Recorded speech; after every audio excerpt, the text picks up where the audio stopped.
Welcome to BlackUSA.news morning show. I'm your host, William Honolulu Jr. Join us as we explore the news and opinions that impact our community. We break down how the major stories have a very personal, local, and racial impact. No topic is off limits, but even if the conversation gets rough, we're always going to keep it real.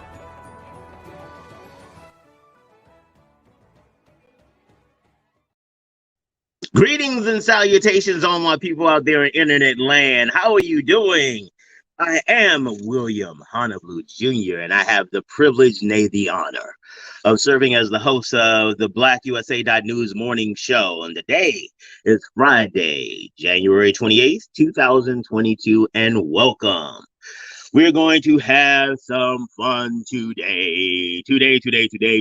We're going to have some fun because we're going to talk about what it's like to be a Black woman, to be a Christian, to all of the roles of intersection and how you advance healing in those spaces. My God. It's going to be amazing, as it always is, because, I appreciate the great people I get to bring to you. I tell you, I know some dope people. Um, which I don't know. And I share with y'all. I tell y'all what's going on. She and I had a conversation before we came on live, had a great time. Have talked a lot about the intersection between life, society, and all of these other things and how we show up. Oh yeah, we want to have a good time today. So even in the pre-conversation, she said some things that triggered me. So hold on, we're gonna see what happened today. We're gonna see what happened because I'm feeling a little triggered. But it's okay. So first and foremost, thank you to the super producer, Kyle Crazy Horse Morgan. Like, when I tell you this brother is out here working, doing the damn thing, making sure that we are in the best position to offer quality content, having amazing guests and things like that. He is doing it, and I'm so grateful and so proud to have a partner like that always holds it down. And you all know we need to talk about the people who make this possible, our sponsors. You all know about Judge Murphy and the team over at Murphy, Falcone, and Murphy. They hold it down. Like, that might be the thing for the whole day. They are actively engaged in the community, and they make sure that their clients have the resources necessary to be successful. They make sure that they are active advocates on a regular basis, and it goes really well. So if you find yourself in some civil litigation, or you need the government to make some changes or whatever, make sure you give Murphy, Falcone, and Murphy a call so they can do the thing. The warrior lawyer, J. Wendell Gordon. Now, when you are in trouble, back in the day, they said, who you gonna call? And they said Ghostbusters. Don't do that. Don't call the Ghostbusters, especially if you saw the last movie. But if you find yourself in criminal trouble, you need to call the warrior lawyer. And the cool part about and I love the nickname because he didn't give it to himself.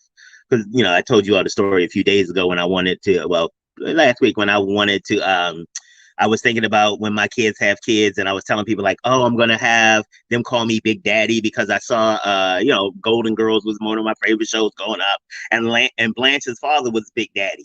And I was like, that'd be so cool for my kids to call me my grandkids call me Big Daddy. But what I didn't realize is that the times had changed a little bit. And now for little kids to call you Big Daddy is a little, what do the kids call it? Cringe. But but this still relates to Jake Wendell Gordon. He didn't create this nickname on his own. He got the nickname because he goes to war for his clients. He got the nickname because he wins.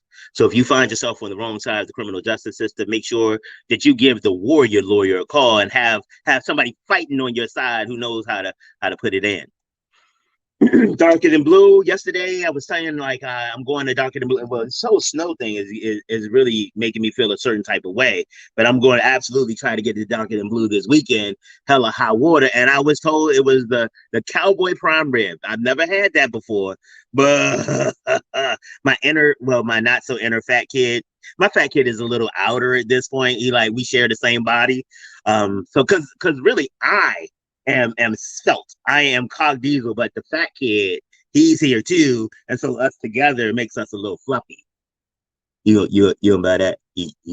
Okay. But either way, I'm gonna hit me some cowboy prime rib this weekend. So my fat kid and I will be happy. So mind your business, okay? Mind your business. Oh, STEM City USA. Shout out to all of our people in the metaverse watching us live in the metaverse. I don't got my Oculus on. Well, I don't have an Oculus right now because one, it's the cost right now, but also like I'm a little nervous because I coordination isn't necessarily one of my strongest features or strongest traits.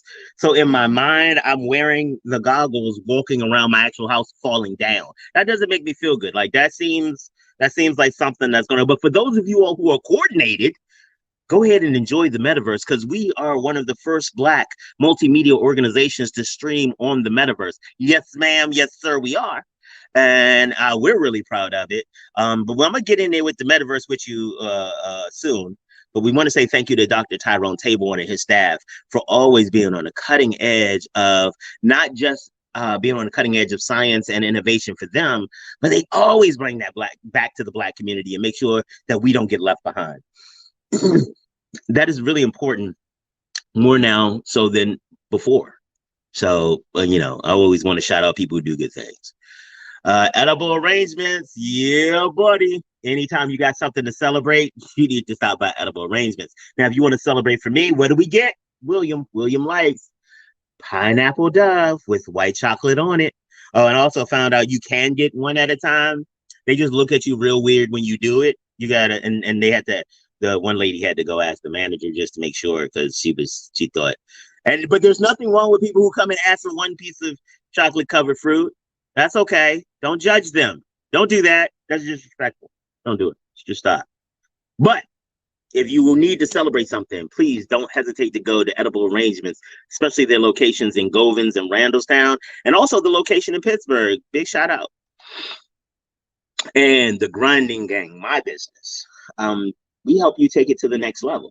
The membership is free. Now, everything ain't free. So I want you to come up here and say, hey, I heard it was free. So can you write my business plan? That's going to be a hard pass on that one. Hard pass. But what we do have is a fully stocked knowledge library, digital tools and resources, and free workshops that you can come to because somebody needs to invest in the Black community. There are a lot of people doing it. And one of the ways that we invest is by not taking money out. Because it would be nice. I ain't gonna front. I would love to have a whole bunch of cash and just drive through the Black community, making it rain just because. But since I don't have that, I give up my time. I give up some of the resources that I've already made so that the other people in the community can have what they need to be successful. So, that's just how we do over here, the Grinding Gang, BlackUSA.news, and all that. You know what I'm saying? I roll with people who do the damn thing. Like I told you. It's amazing. It really is amazing. I'm very grateful for the life that I get to lead because I get to meet some amazing people. I get to talk about things that are important. Granted, the whole, don't curse on the show no more. That doesn't necessarily make me feel included. But whatever. We still gonna have fun. And it may slip a little bit, but I can't, it is what it is.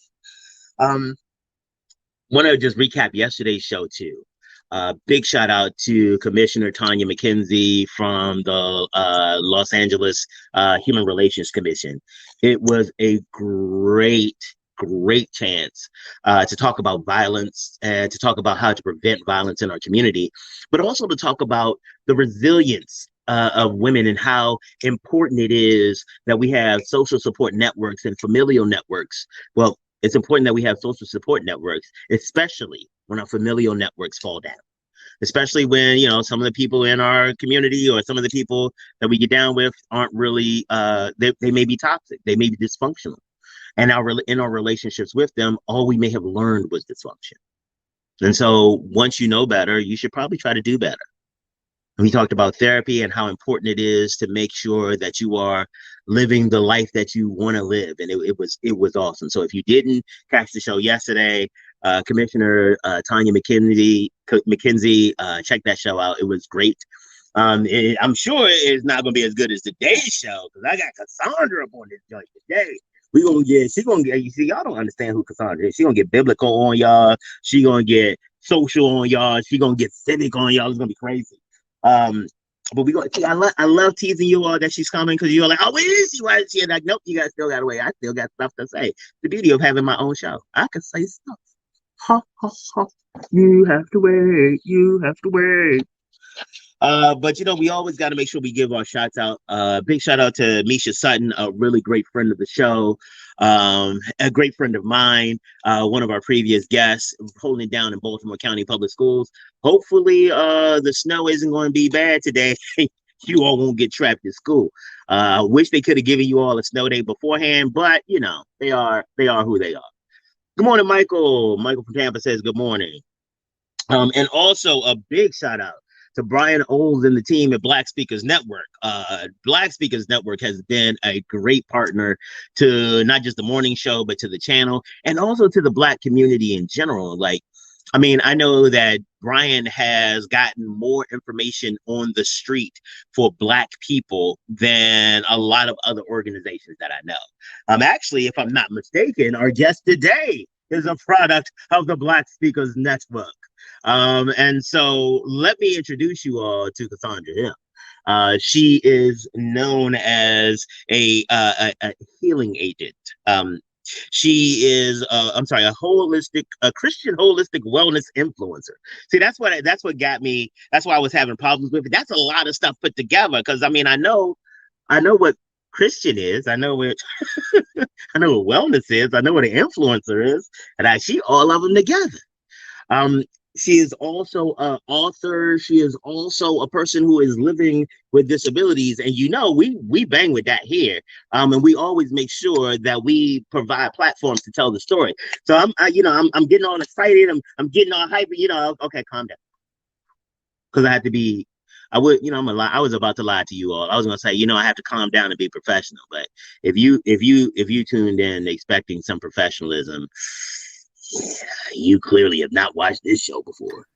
Welcome, Cassandra. How are you doing? I'm doing great. How are you, William? I am doing pretty well indeed. So, okay, so I gave a lot of the high level bullet points about who you are. Like I not even who you are, but what you do. Actually, what I would like for you to do is to share with the audience who you are. Like, talk to them. Tell us about you. Sure. Really at the core of my heart, I'm just a woman who's looking to serve. That's what I've been doing my whole adult life. Initially, I served older adults as a gerontologist. I Mm-hmm. had that career for about a decade and loved it. Mm-hmm. Really, in serving that community, I got so much more from them, honestly, with their wisdom and just the knowledge they was willing to share with me. Mm-hmm. But helping them to have the best quality of life for as long as possible. Absolutely Absolutely. love that. And now as a wellness person, as a woman who's dedicated to helping particularly women heal, but really Mm-hmm. at the core of everything that I do, I'm called to serve. Okay. So you talked about helping women heal. When we talk about that, because a lot of all healing ain't the same healing. No. Everything ain't the same, and so you have people out here who's like, oh, I help heal. When that is that word healing has a lot of different meanings, and depending on your cultural, religious, educational background, that word may look different to each one of us. For some of us, healing is I want it back to where it was. Like if something heals, I should be able to use it the same way. But some of us is like, I just want range of motion so I can get back up to this far. And by not, and so I want you to talk a little bit more about when you talk about helping women heal, what does that healing look like? From what point and how far does it go? Because I don't imagine that you're like, well, you know what, we're going to reverse all of the damage done to you. Ta-da! That's unless you got some divinity with you, I don't think you're going to be doing that too much. It looks different for different people. I'll use myself as an example. Mm-hmm. As you mentioned, I was diagnosed, my disability, systemic lupus. Right now, I'm living in remission. I've been in remission Amen. since 2016. So thanking God for that. And my healing, honestly, I'm not all the way back to how I was before the lupus diagnosis, but I'm pretty close. Right. My life is very similar to how it was before I got the diagnosis. So for some women, it may be pretty close to having that life you once had. For Mm-hmm. some women, it may be just a fraction of it. But one thing is for certain, you're healing whatever you're going through. Like for me, it manifested in a dis-ease, but your healing starts when you heal your mind. Mm-hmm. Our mind Mm-hmm. is so very powerful. Mm-hmm. It's not something we talk about a lot, especially in our community, until life happens, and then it gets a whole lot of buzz and dies out. But one thing I can guarantee you, when a woman works with me, we heal starting with that mind. Okay. So let's talk about what healing can look like. Because again, talking about healing one's mind, for a lot of people that I've talked to, especially because we talk about therapy a lot and mental health on the show a lot. And when I talk to providers, and when I also talk to some audience members and people in therapy, a lot of times people look at therapy as it's going to make them feel good, not recognizing that sometimes the process of healing actually hurts a little bit more before you can get to the feel good part. Yeah. And Yeah. so when women are working with you, when you're talking about the process of healing, what does that journey look like? You know, you definitely have to do the work. There is no quick fix. There is no bandage you can put on a gushing wound. So we have to peel back the layers. It's just like an onion. When you peel those layers back, guaranteed you're gonna cry. You're gonna shed some tears.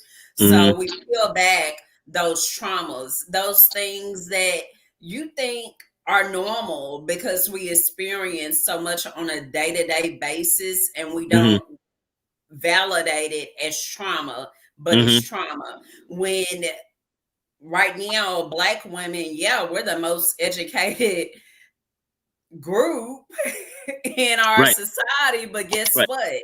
In getting our education, we've been told that you're not supposed to be here, and that you're this and you're that, and and we're expected to believe that this is normal, that this is just part of our shared experience. But Mm-hmm. no, it's not.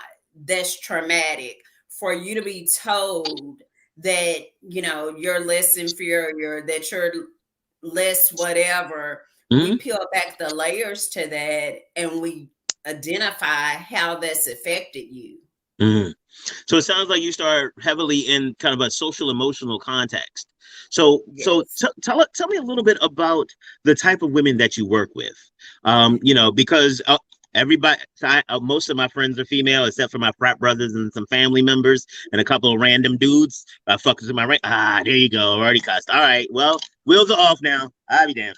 All right. So but I also know that most women aren't the same woman. I Right. recognize that even if they've had similar or even the same experience, it may manifest differently. Yeah. And so, how tell me about the way that you engage and some of the women that you work with, and how your engagement goes for them.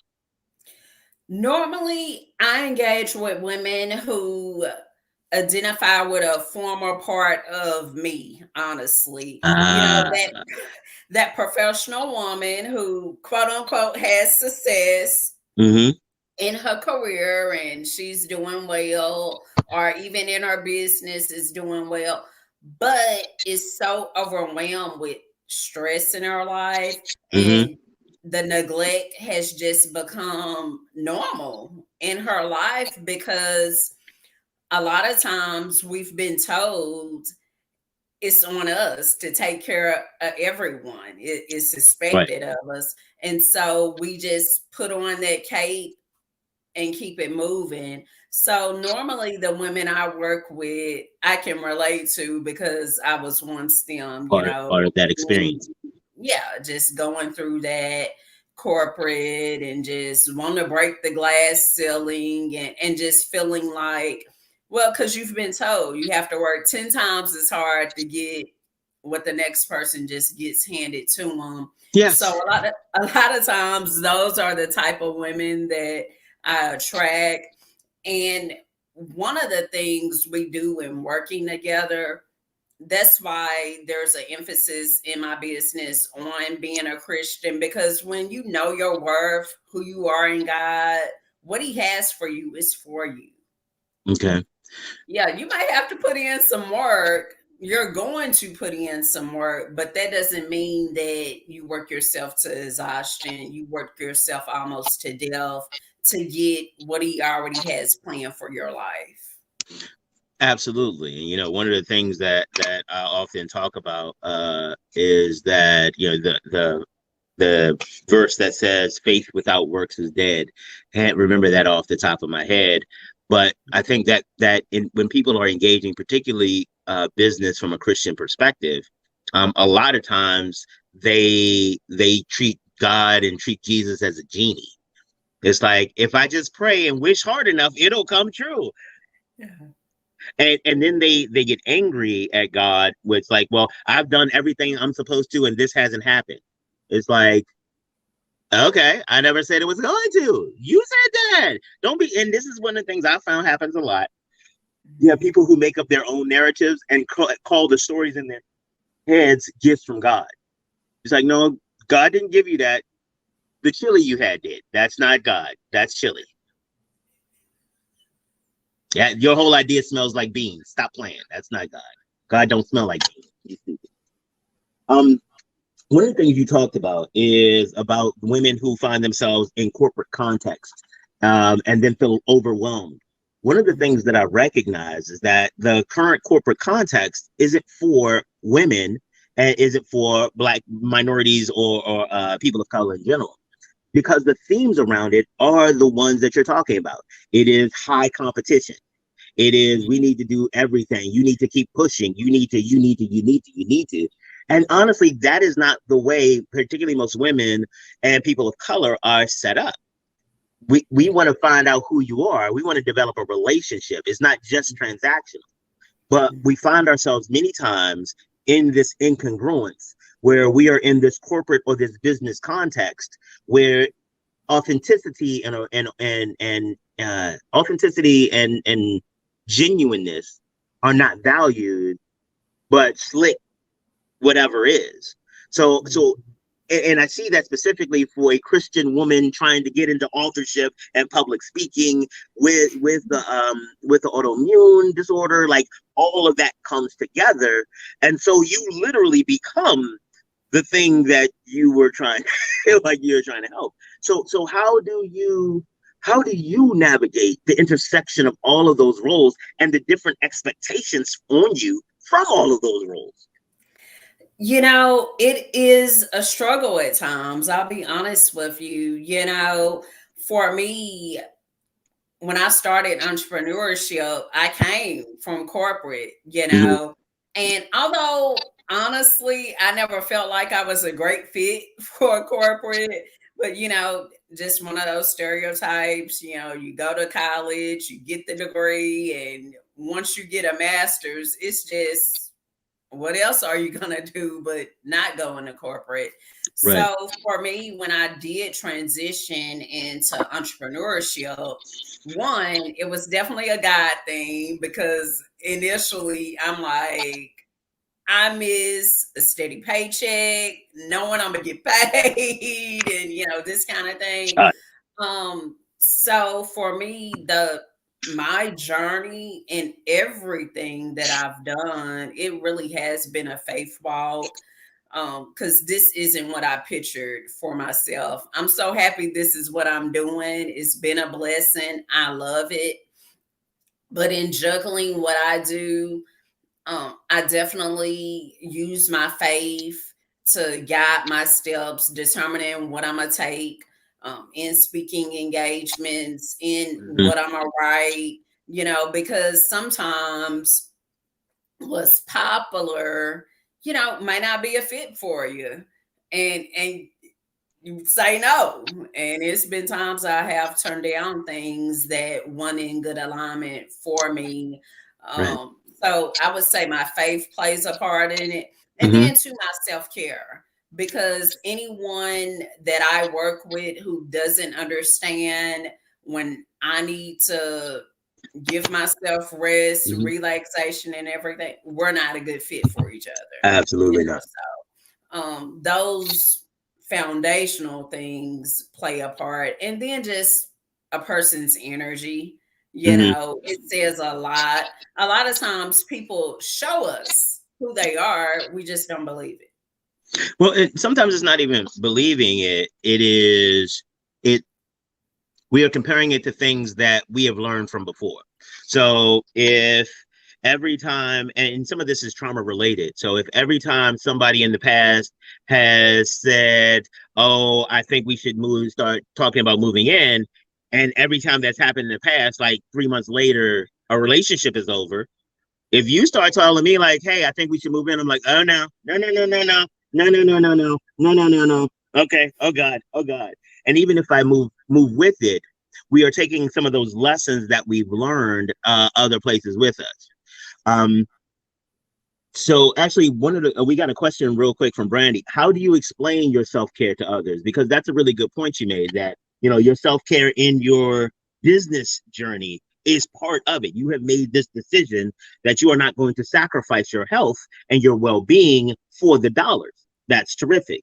So to Brandy's point, now that you've made that decision for yourself and it's anchored in your faith and these other areas that help you make decisions for yourself, now that you've done that, now what?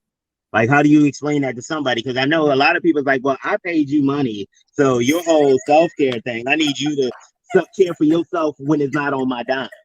And again, understand it, because they wrote you a check and they looking for it. So how do you, to Brandy's point, how do you explain that? How do you engage people when you need to with self-care?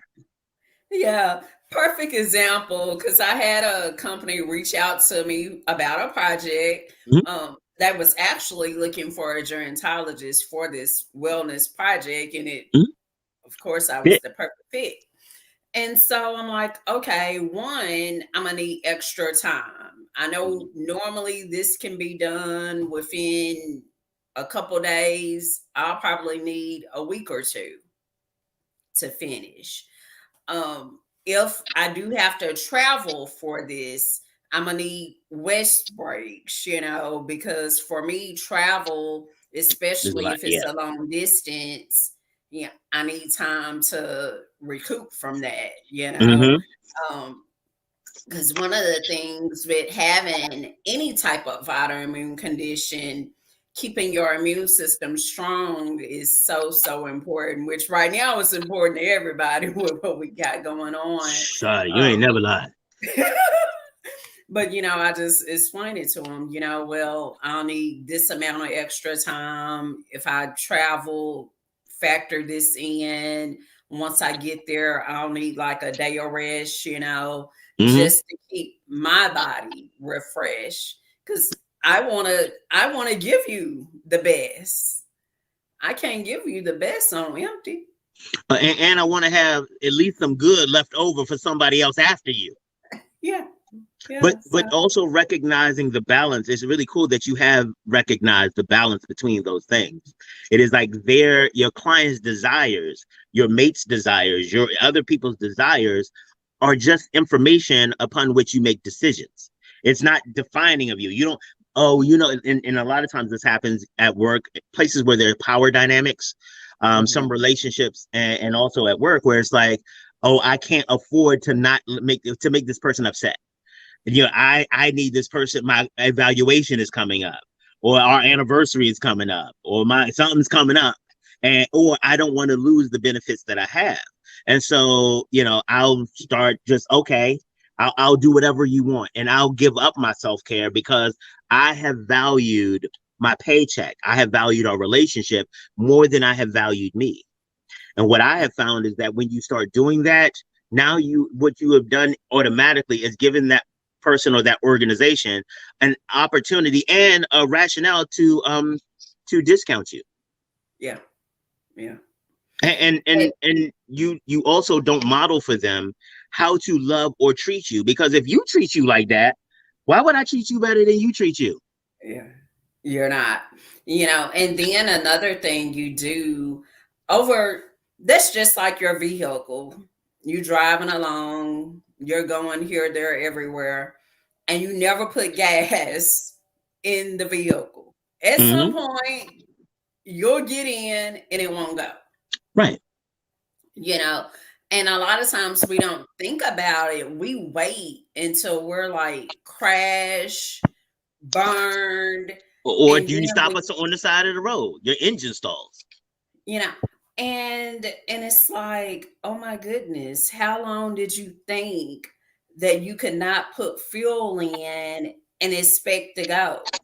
Your Well, body is no different. well, let's talk about that, because what I realized using the metaphor is that what happens to a lot of us is that other people don't take us on the gas run. So like I didn't realize, continuing with the metaphor, I didn't realize how much my mother was going to the gas station, like, what she had to do for self-care and stuff like that. So I just thought she was always just good. I remember when I was 17 and I was desperately in love with this woman. It's one of our Tamathia Flowers wants to hook up with you, so we'll make sure that you catch up with her in the comments. Sure. So Thanks for tuning in. Absolutely. So what I realized was that as I got older, I didn't understand why I needed these breaks. It wasn't that my dad and my mom and the other people in my life didn't have them. It's that I didn't see them, so I didn't think I needed them. I was modeling the behavior. And so what ended up happening was that I started doing the same things that I was trying to avoid. Because that behavior I saw from them, it was like, oh, when I don't know what to do, I'm going to do that. Yeah. So I'm sorry, you got me all excited. We got another comment. Life is like a box of chocolates. When you wake up, you never know what you're going to get. Fibromyalgia is closely related to lupus. Yes, it is. So let's do some education. I mean, I love the fact that we have this opportunity to talk about a condition that actually is prevalent enough that we should know a lot more about the autoimmune disease and the family of them. So if you don't mind, help educate us on lupus, if you don't mind. Now, again, no, you're not an expert, but you're a person who's living with it. So we're going to listen to you. Well, sure. You're the expert. I apologize. That was disrespectful on my part. You know how you have those sources like, what did you just say that? Because we don't do microaggressions here. And I was like, did you ask her whether she is an expert, or did you just jump in and assume? She got a whole authorship. She influences. And I was like, okay, so in my head that happened. So I want to apologize for what may have been a microaggression, absolutely unintentional. And I'm going to take my massage in the water, and I'm going to sit it over here right now. And I'm going to let you go ahead and say what you're going to say. Sure. Well, lupus is an autoimmune condition, and there's different forms of lupus. A lot of times people just lump it all together, but actually you have systemic lupus, in which that's what I was diagnosed with. Okay. And that's when it attacks various parts of your body. Is systemic, so it's widespread. And then you have nephritis, which primarily affects your kidney. That's not good. That's not good so I remember from biology and the little Latin they taught us that anything with neph in it, you don't want that. You don't want neph for anything. You don't want it. Yeah, no neph for neph or neck. You want neck less than you want neph, because neck is in words like necrosis. No, thank you. No, thank you. No, thank you. No, thank you. And you have discoid, which primarily affects the skin, and then you have drug-induced lupus, which comes from actually pharmaceuticals, certain drugs you can take. I did not know that. Yes. Huh. This is one of the great things I love about my show. I be learning. I be like, I know stuff, and then you all come on and tell me something like, what? Now I know more stuff?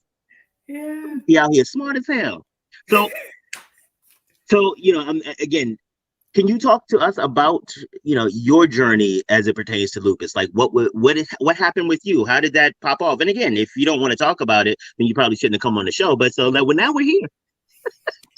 Let me tell you, it's been a journey. It Mm-hmm. has been a journey. I first started having symptoms in college, believe it or not, as an undergraduate student. I would get really, really tired. I mean, just a level of fatigue that, like, you this tired. And so I went to the doctors and I ran some tests and they told me I was anemic. So I was treated for that and kept living my life. After I finished undergrad, got my bachelor's and everything, I went straight into grad school. My symptoms got a little worse, but still, doctors were like, it's just anemic, it's not a big deal. And so by the time I finished my graduate education and started my career, that's when it became like a serious thing. And unfortunately, got pregnant and lost my baby. And went through that 5 times actually. 5 pregnancies and lost all my babies. One of my pregnancies was actually twins. With my first pregnancy, the doctor said, well, that's normal. A lot of women lose a baby in their first pregnancy. But with my second pregnancy with twins, after I lost the twins, I'm like, I need some answers. Right. And so I'm going to all these specialists and still no one's giving me answers. After going through that, I had my last miscarriage actually in 2010. And still didn't know I had lupus. Still didn't know even after all that. And so let me again, because I gotta stop because I want to make sure that we're all catching up and we're all keeping up with this. So because what the story that you're telling is not unusual from the Black women that I've talked to, where it is, let me hurry up and not. Again, I don't know your doctor, but whatever. It is, let's just get it through faster. Let's hurry you up. Let's try to get this through this because nobody has time, blah, blah, blah, blah, blah. And it's one of those things, it's like, rather than run the test that may have found out, I'm sorry, because I'm having difficulty processing, like, you lost 5 children and they were like, well, it seems like shit happens, like, and whenever we come into issues like this, I really want to anchor in on them because it is critically important, especially for Black women, that we follow and maintain and work on the health and the healthcare system. Because a lot of times we put it on Black women, well, you need to do this. It's always reduce your salt intake and lose weight. And that is if you're a Black woman and you go to the doctor, you're probably going to hear either your salt intake or lose weight, when there are actually things that are happening. I just looked up the infant mortality rate for white women. The infant mortality rate is 4.6 births. 4.6 children die per 1,000 in 2018. That's for white people. For all races, it was 5.7. For Black people, it was 10.8. So more than 2 times the number of Black babies die than white babies do. And I really, I am so sorry, and I know this has been, time has passed over this, but that's not really one of those losses that you're just like, oh well, it's cool, no. I grieve and give my thoughts and support and positive energy to you on that. Again, I know this is like stuff you've done. This is new for me. I'm sorry, I got to deal with it. You don't just drop stuff on me about how you would discriminate, like an active example of the problems in the health system. Like, that's you. Like, you are the example of what happens when we do not advocate enough. And I just am grateful for you telling your story to just remind people, like, just because somebody with an MD, Esquire, PhD behind their names tells you something, recognize that, balance that on what you know about your body. If they're telling you something that is not true, it shouldn't hurt. Well, it does. Well, it shouldn't. All right, I need somebody else to come and talk to me, because you ain't shit. There we go again. Got it. Okay, sorry. Cursed again. Okay, sorry. I know I interrupted you with a whole bunch of words, but it was just heavy, and I wanted to make sure everybody understood that this just isn't a story. Like, these are lives that we're talking about, and the implications when the health system does not support Black women. This is what happens. So, like I said, I knew this was going to be a triggering one, but you hit me with a trigger I wasn't prepared for, because I'm thinking like, oh, who your doctors is? Who your doctors is? Oh, I'm up to $40. I love the fact that Brandy is out here keeping count of my cursing. So now I'm up to $40. Thank you, because Brandy helps me balance it out so that I save the money. So when they come and ask me for, like, you got a couple of, Brandy said, here you go, it's $40 waiting for you. Go ahead. Sorry, but something else more. I apologize, but that was a big deal for me. Yeah, and honestly, after that, I knew something was wrong with my health. I just knew it, and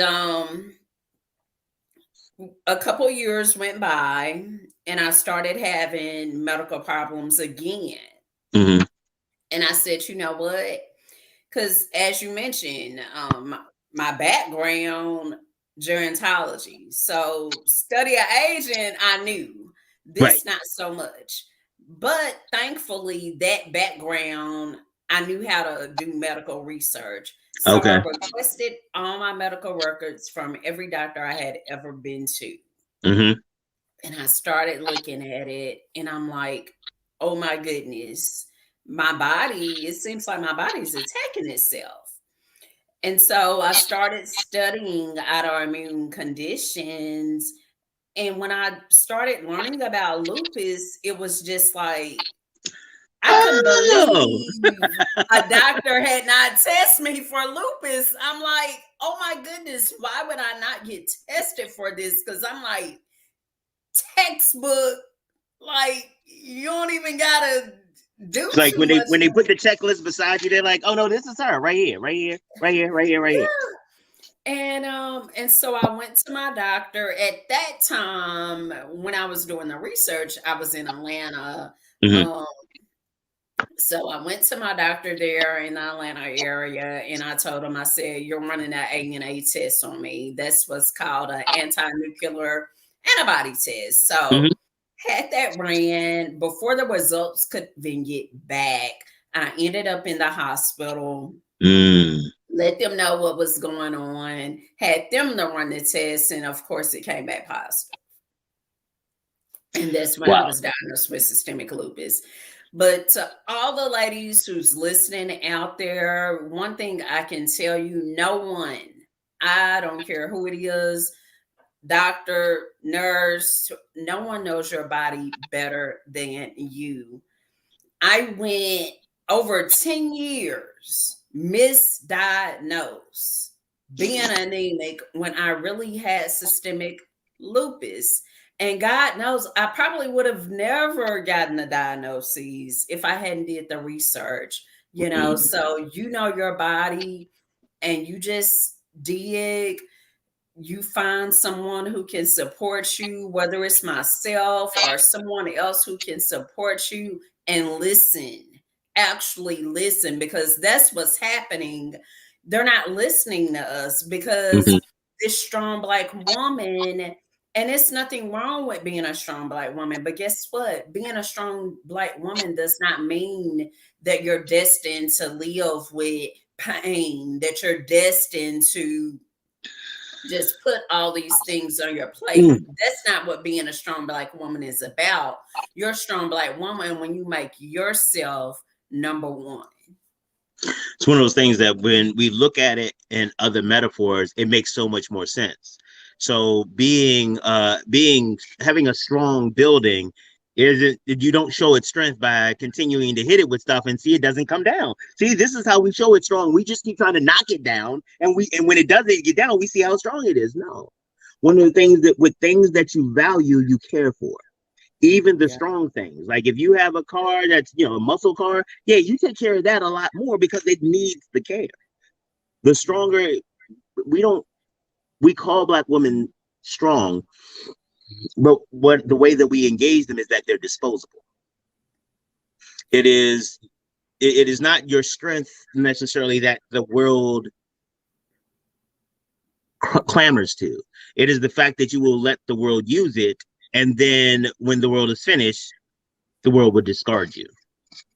And so to your point, it is up to you to make sure that you are managing your well-being, because nobody else gives a damn.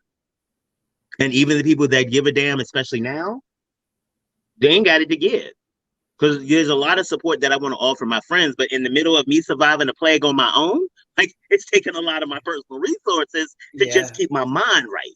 Yeah. And so I want to invest in other people. I want to give, but I also have recognized that I used to do it before at my own expense, and that didn't help them in the long run either.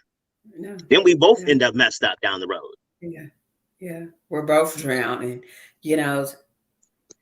Yes, Brandon, you're so right. We have to make self-care, radical self-care a priority, because a lot of times women, I'm sure as a man, when a woman says, well, I'm going to practice some self-care, 9 times out of 10, she's talking about going, getting a mani, pedi, may go to the spa.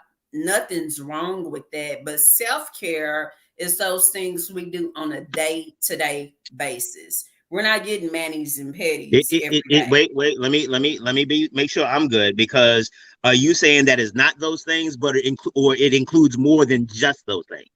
It includes more than just those things. Okay, I thought you were saying like you don't get a mani pedi if you know. I was like, okay, I want to make sure, because I don't get manis and pedis often.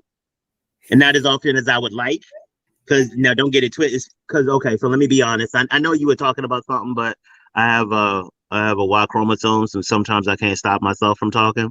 So I was thinking about the time where I went to go get a pedicure. It was so amazing. My baby sister Nicolette took me. So amazing. Like I wanted to just stay with the lady who was taking care of my feet, because nobody has ever made my feet feel that good before.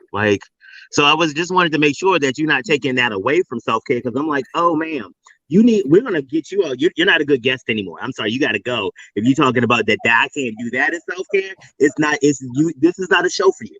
It is time. Okay. But you can stay now. I just wanted to make sure you can stay. Okay, go ahead.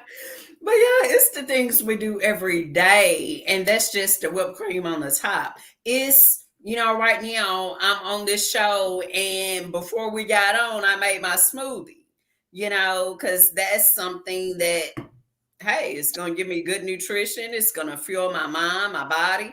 It's the things we do on a day-to-day basis, whether it's finding that podcast or watching this radio show, the things that fuel you, the things that bring those positive thoughts into your mind on a day-to-day basis, because you need to be fueled every day. Every day. Mm-hmm. Not just once a week or once a month. You need fuel every day.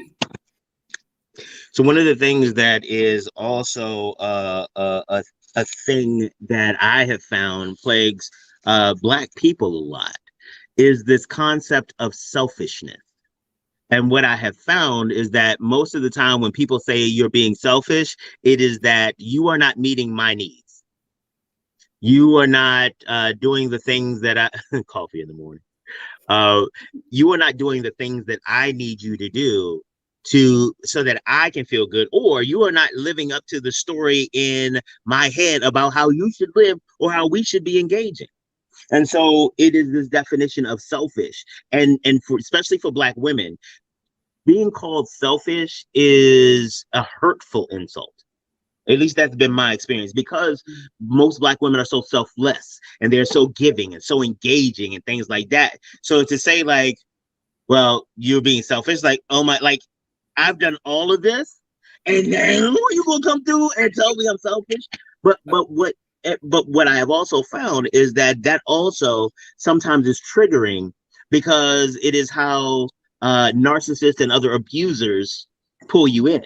So if I can get you to think that something is wrong with you, if I can keep you striving, if I can keep you trying to figure out what your next move is, if I can even get you to believe that God has not told you what you want to do yet, or what you're supposed to do yet, then I can come in and be your voice of God. Yeah. Because of your doubt, I can come in and be your leader.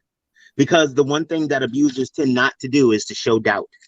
Narcissists are always certain about stuff. Abuse, you need to do this. If you don't do this, everything is going to fall apart.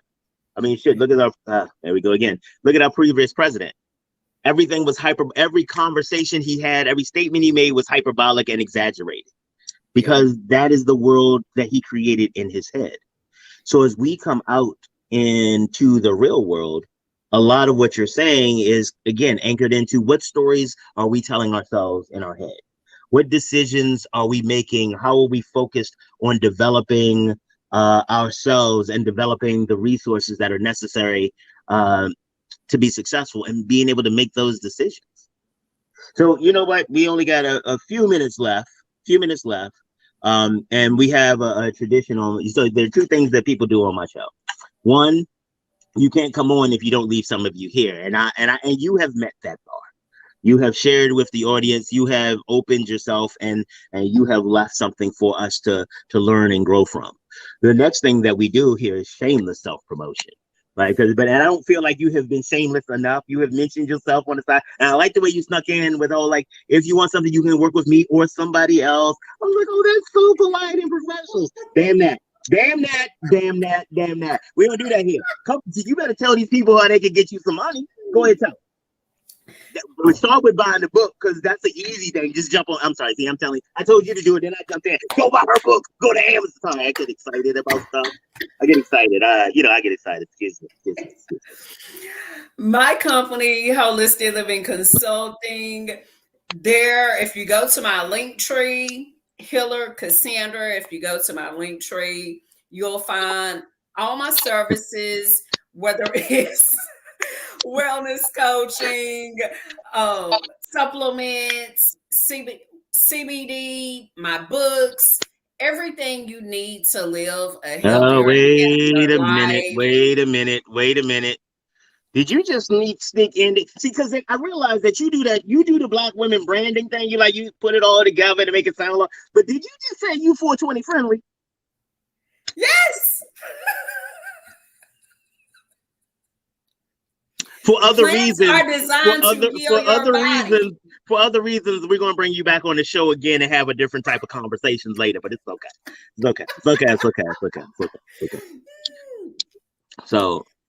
So they get the bug. They can hit you on your link tree. What else can they do? And I'm super excited. I have a virtual event February 12th. Black Women Healing is centered as a safe space for us sisters.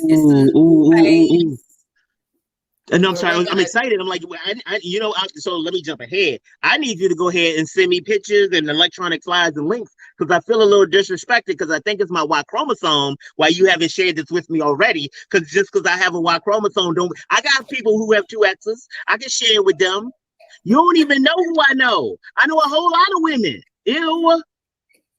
Can't believe I don't even know about healing women and stuff. That's so disrespectful. But I'm super excited. Yeah. Black Women Healing, it's our safe space for us to heal. The last 2 years, oh my goodness, just forget the pandemic, but just even the social injustices. How traumatic to turn on the television and see a person that looks like me lose their life. Oh, even worse than that, babe. When you drive around and realize that the color of your skin, anytime a set of red and blue lights start flashing behind you, that the color of your skin could turn this traffic stop into death. That to walk around, it's kind of like, again, the abusive relationship. We walk around all the time just waiting for the system to hit us. Like, okay, you know, when we live in urban areas, is somebody going to lock me up today because I was in the wrong area? Yeah. Am I going to get pulled over and then just held here, be late for work? Then I get yelled at by my boss because they had me sitting on the corner to run my tags. You got a computer. It don't take 20 minutes to run my tags, bro. Don't take 20 minutes to run my tags. You got a computer. Sorry,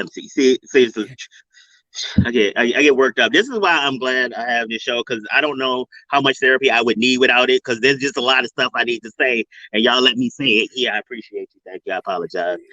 But you know what you were getting into. Like, you thought you was going to be able to talk uninterrupted.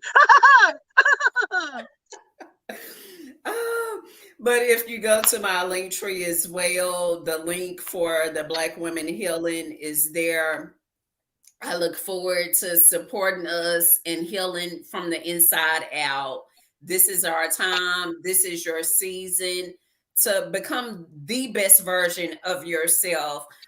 William mentioned earlier what the healing looks like. It's different for different women, but I guarantee you, you will become the best version of yourself if you're willing to do the work.